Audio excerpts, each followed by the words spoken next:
Hello everyone, it's your casual gamer Meep here and welcome back to the channel. As most if not all of you are aware, Tuesday the 15th introduced the Ringu PTB for Dead by Daylight, in which we have a brand new killer, the Onryo, which I hope I'm pronouncing that correctly, and a new survivor, Yochi Asakawa. Like all brand new characters, they come with brand new perks, and I'll be going over them and what synergy they'll have, and possibly if they'll become meta perks. As for the Onryo, I'll be giving you my honest take on where she fits in the meta, and whether she's strong or not. And with that being said, let's hop into the video.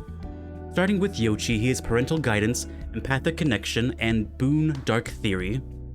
The first perk is Parental Guidance, and it hides your scratch marks, pools of blood, and grunts of pain for up to 10 seconds when you stun the killer by any means. This already is a solid B tier perk because at a minimum, because of its activation requirement, and the fact it can activate with any stun opens up the possibility of it having synergy with perks like Decisive Strike, Head On, and even Blast Mine.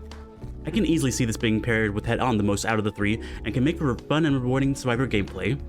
It'll be interesting because if you hop out of the locker and stun the killer, and if you break line of sight with them and they have no way of knowing where you went, then boom, the perk just works, you get a free escape out of it, which can be very interesting, so I'm going to be keeping my eyes open for this particular perk. As for Empathic Connection, it reveals your aura to injured survivors almost across the entire map and lets you heal other survivors slightly faster by 10%. It's basically a reverse empathy with a healing speed boost. With another teammate seeing your aura, it gives them information of where not to go, essentially if they're being chased, but also tells you where to find a teammate if you're not being healed, so it does have potential to it. I feel like though it's a weaker version of empathy because when someone becomes injured, you basically know where the killer is depending on who you're facing, unless they can ignore the injured state if they're an insta-down killer for instance. You can also make more impactful decisions by seeing them drop pallets, vault windows, work on generators across the map, and seeing if they're going for hook saves or not. I think Empathic Connection is a C tier perk overall, but it's really niche. And as for Boon Dark Theory, it's a boon that while in range of a boon totem, you and all survivors gain a 2% increase to your movement speed, and when you leave the boon totem area, the effect lasts for up to 4 additional seconds. This might sound like a bit of a controversial take on the perk, but I really don't think it's that powerful. 2% is hardly noticeable in movement speed. I can say it's hardly a noticeable movement speed increase because if this were a killer add-on, 2% would be a laughable value for an add-on, and it would lead to a low pick rate as it would be weak essentially compared to other things. While it can be useful in traversing the map if it's placed towards the center, I don't see it benefiting a survivor much unless you're up against a 110 movement speed killer, but they already feel slow to go against because of their slower base movement speed. And typically because they have a slower movement speed, they normally have a power to make up for it, in which case the speed boost won't matter, like if you get hit with a hatchet from the Huntress, or if you're at a low wall area against a Trickster for instance. For a Boon Totem, I think it's the weakest out of the Boon Totem perks essentially, because Circle of Healing and Shadow Step can stand on their own, and Boon Exponential has a great deal of synergy with other anti-slugging perks, whereas Boon Dark Theory doesn't really have any synergy with any other perks in a meaningful way, and is weak on its own. I think overall this Boon Totem perk is a C tier. As a boon, it should provide a powerful effect, and 2% simply is not.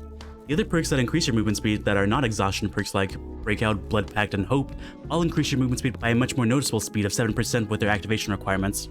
I get why the developers want to err on the side of caution considering boons are in the survivor meta. When compared to the other perks in its class though, it's simply not worth running. 7% might be too strong, especially if a killer has to go out of their way to snuff the boon in order to catch the survivor, so it should be a compromise of the two amounts that feel strong, fair as a perk slot, and without being too oppressive for the killer. I think if it increased your movement speed by 5%, it would make the perk more viable in running, and would both benefit you in chase and out of chase much more better. As for Sudoka Yamamura, our killer, her perks are Scourge Hook, Floods of Rage, Call of Brine, and Merciless Storm. Scourge Hook, Floods of Rage, like the other Scourge Hook perks, spawns 4 Scourge Hooks into the trial. When a survivor is unhooked from a Scourge Hook, the aura of all survivors are revealed to you for up to 7 seconds. This is a fun take on the Scourge Hook because the effect activates upon the survivor being unhooked rather than hooked with it. I think in its current state, only the highest mobility killers will be able to take advantage of it because of its limited 7-second window.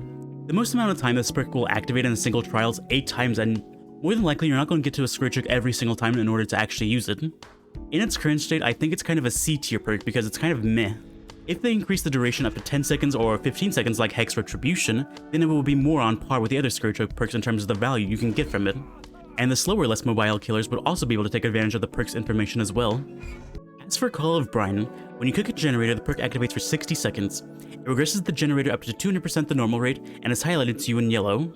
Additionally, if a survivor performs a good skill check on it, you get a loud noise notification on it while Call of Brine is active. This is basically Hex Ruin without the Hex, and with a tracking element to it. I think this is a fairer version of Hex Ruin and a perfect alternative for slower, less mobile killers to take advantage of it, compared to Hex Ruin for instance. I do see this perk making its way into the meta as an A tier perk. I can see this being paired with Hex Ruin as a slowdown perk because as a backup option when your Hex Totem ultimately breaks. It also has a great deal of synergy with other generator kicking perks like Oppression, Pop Goes the Weasel, Overcharge, and Trail of Torment to name a few. I think even if it didn't have the built-in tracking with good skill checks creating a lot of noise notifications, it would still be a great perk. The fact that you can also kick another generator and transfer Call of Brian's effects to it makes it a very flexible perk to use to hold on to like 3 generator situations, and when a generator is on the verge of completion compared to another one that you kicked earlier. Overall, it's just a really solid great perk. As for her last perk, Merciless Storm, this perk activates when a generator reaches 90% completion. Any survivor working on it until that threshold is reached will experience continuous skill checks on it until that generator is completed. If, however, a survivor misses a skill check or stops working on it during this time while Merciless Storm is activated, the generator will become blocked for 20 seconds. This perk is very interesting and in a weird spot. Against newer or less experienced players who aren't used to hitting back-to-back skill checks, like from a yellow glyph, I do see it being a bit problematic for them, in which the perk is almost guaranteed to block the generator for them. On the other hand, against more experienced players, it may block a generator 1 or 2 times in a single trial, which isn't that good or as powerful as, say, Dead Man's Switch, which can block a generator for a longer duration and more frequently. What's really interesting about this perk is the bottom line text that has, and that Merciless Storm can only activate once per generator per trial. Like, this is just outright a hard cap, and as far as I can remember, no other killer perk has ever had a hard cap to it listed on its description. Normally when a perk can only be activated one time, it doesn't even list it, like Adrenaline or Deliverance for example. So that's just a little interesting thing I wanted to note right there. By default, a generator takes 80 seconds to complete, and 10% of a generator is 8 seconds, so those last 8 seconds of working on a generator is not a lot of time for Merciless Storm to activate, really. It's even shorter when multiple people are working on the same generator, which doesn't give the perk much of an opportunity to block the generator off in the first place. The problem with this perk though is if you buff it too much, it can become overly oppressive, but at the same time it's kind of underwhelming compared to the other perks that are in the meta.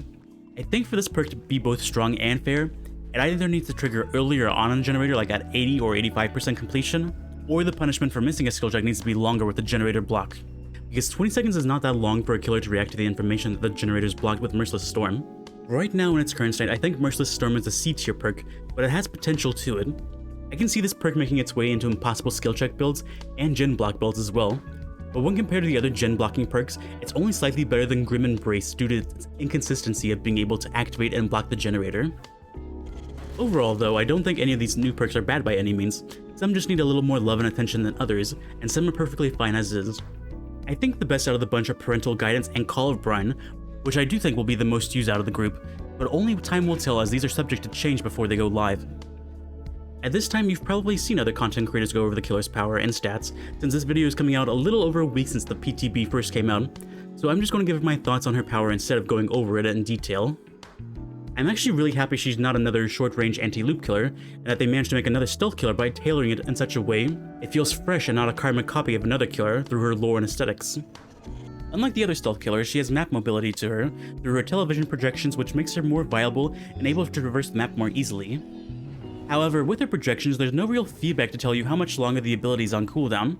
Normally when a power has a cooldown to it, they would have a power bar around the power's icon in the bottom left-hand corner to signify it, but she doesn't for whatever reason.